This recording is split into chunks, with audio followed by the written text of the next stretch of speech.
Welcome back to ISPCS master class. 2018 में UP triple SC ने video की 4 शिफ्टों में परीक्षा करवाई थी।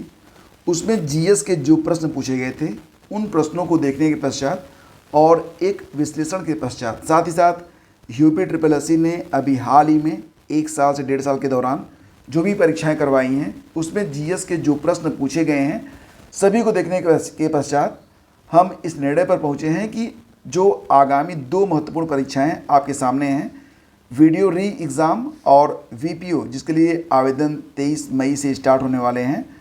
तो इनके लिए आपको सामान्य अध्ययन की जो तैयारी है वो मॉडरेट टू टफ लेवल के क्वेश्चन के अनुसार करनी होगी। यानी कि प्रश्न बहुत सरल भी नहीं रहेंगे और फैक्चुअल रहेंगे, यानी कि आपको बहुत सारे आंकड़े यहाँ पर याद रखने हैं। लेकिन इनमें से कुछ प्रश्न ऐसे हैं जो कि बहुत ही सर्टेन है, हो सकता है कि एग्ज़ाम में एज इट इज़ पूछ लिए जाएं। तो कुछ ऐसे ही प्रश्न जो कि सिलेबस के मुताबिक हैं, टू दी पॉइंट हैं और एक गहरे विश्लेषण के पश्चात चुने गए हैं। तो कुल मिला के ऐसे 30 प्रश्नों को आज के इस टेस्ट के माध्यम से आपके सामने रख रहा हूं और आप खुद बताएंगे कि इन 30 प्रश्नों में से कितने प्रश्नों के उत्तर आप जानते थे पहले से और कितने नए प्रश्नों के उत्तर आपको पता चले हैं। तो चलिए शुरू करते हैं। पहला क्वेश्चन होगा, हाल ही में विश्व प्रवासी पक्षी दिवस मनाया गया, वर्ल्ड माइग्रेटरी बर्ड डे।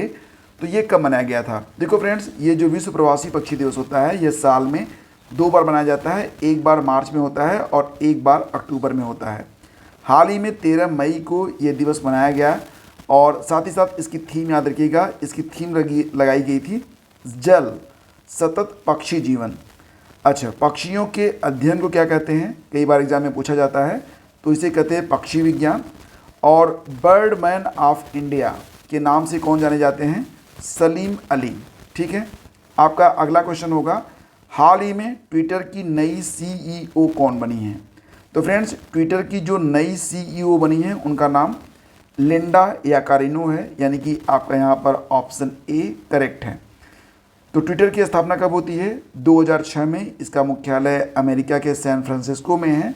वर्तमान में ट्विटर के जो मालिक हैं कौन है? एलन मस्क, दुनिया के सबसे अमीर आदमी।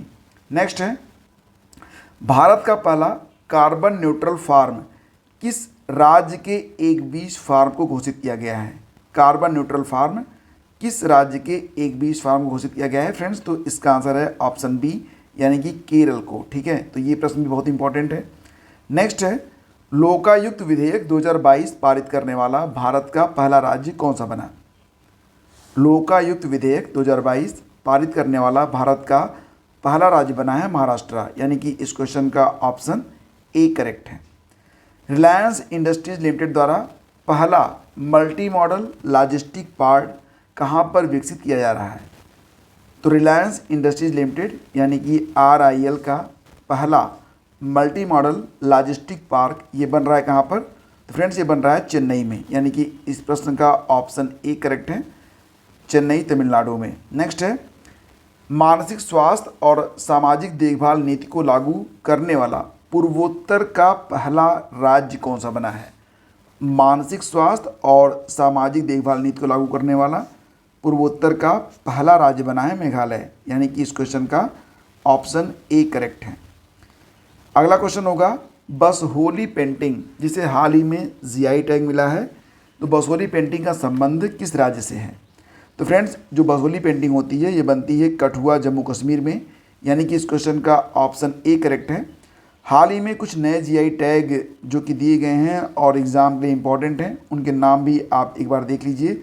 जैसे कि ऊटी वर्की तमिलनाडु, भद्रवाह राजमा होता है एक, भद्रवाह राजमा जम्मू कश्मीर, आदम चीनी चावल उत्तर प्रदेश, रामनगर भंता मतलब एक बैगन की प्रजाति है यह उत्तर प्रदेश, मिर्चा चावल ये बिहार और साथ ही साथ डिंडोरी की गोंड पेंटिंग जो कि मध्य प्रदेश से है और लंगड़ा आम बनारसी जो कि उत्तर प्रदेश से है। तो इतनी चीज़ें हैं जिनको हाल ही में अभी GI टैग मिला है। हालांकि मिला तो कई सारे प्रोडक्ट को है, तो फिलहाल आप ये समझिए कि सबसे अधिक जो GI टैग मिला हुआ है वो तमिलनाडु को मिला हुआ है और दूसरे स्थान पर वर्तमान समय में यूपी हो गया है। ठीक है, तीसरे स्थान पर कर्नाटक है। अगला क्वेश्चन देखिए, 2019 में कर्नाटक के कोलार में एक जनसभा को संबोधित करने के दौरान मोदी उपनाम पर टिप्पणी करने के पुराने मामले में किस राज्य की अदालत ने कांग्रेस नेता राहुल गांधी को 2 वर्ष के कारावास की सज़ा सुनाई है? तो इसका उत्तर बहुत सारे लोग डी के साथ जाएंगे। आप भी जा रहे हैं क्या? दोस्तों ये गलत हो जाएगा। सही जवाब में अगर आप महाराष्ट्र जाते हैं तब भी गलत, दिल्ली भी गलत। सही जवाब है इसका ऑप्शन सी, सूरत। तो सूरत की अदालत ने राहुल गांधी को 2 वर्ष के कैद की मतलब कारावास की सज़ा सुनाई है।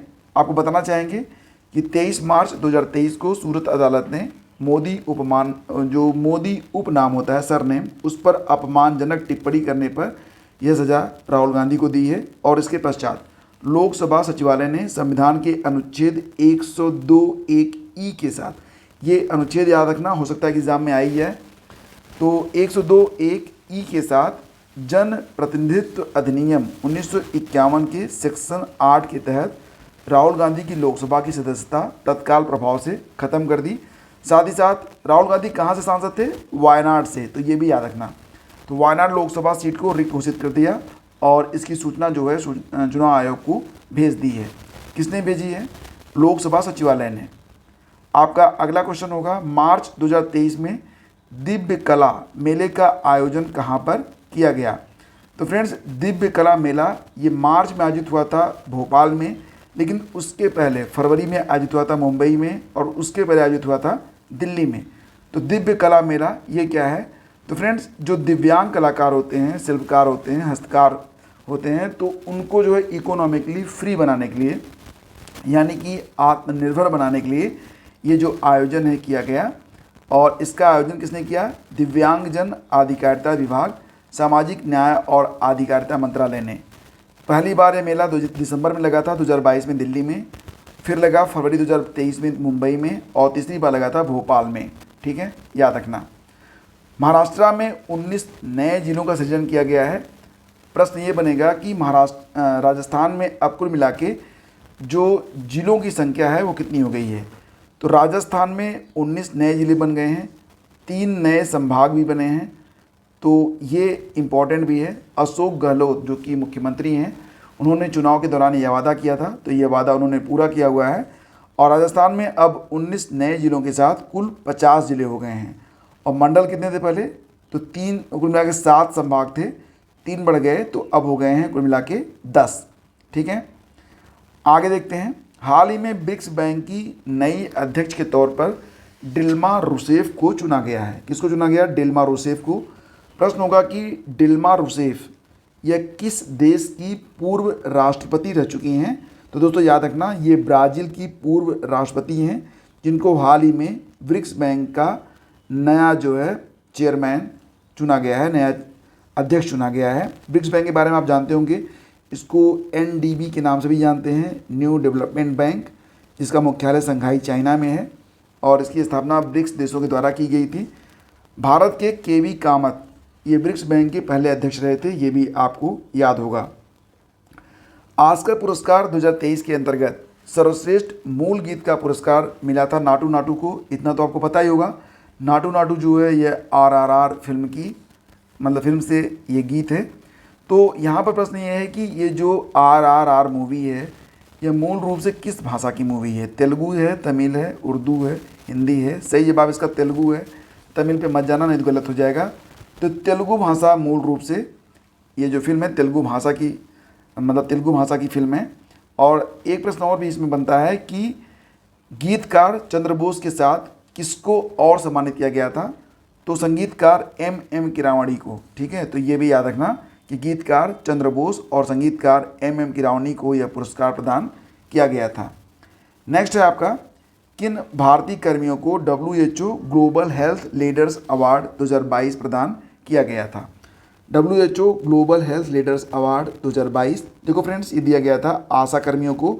यहाँ पर बहुत सारे लोग B के साथ जाएंगे, जो कि गलत हो जाएगा। ठीक है, तो इसको आप लोग ध्यान रखिएगा। नेक्स्ट है आपका, लॉर्ड माउंटबेटन ने किसे 1 मैन बाउंड्री फोर्स कहकर संबोधित किया? तो यहाँ पर जो आपका आंसर बनेगा वो क्या बनेगा? महात्मा गांधी। ऑप्शन सी आपका यहाँ पर करेक्ट है।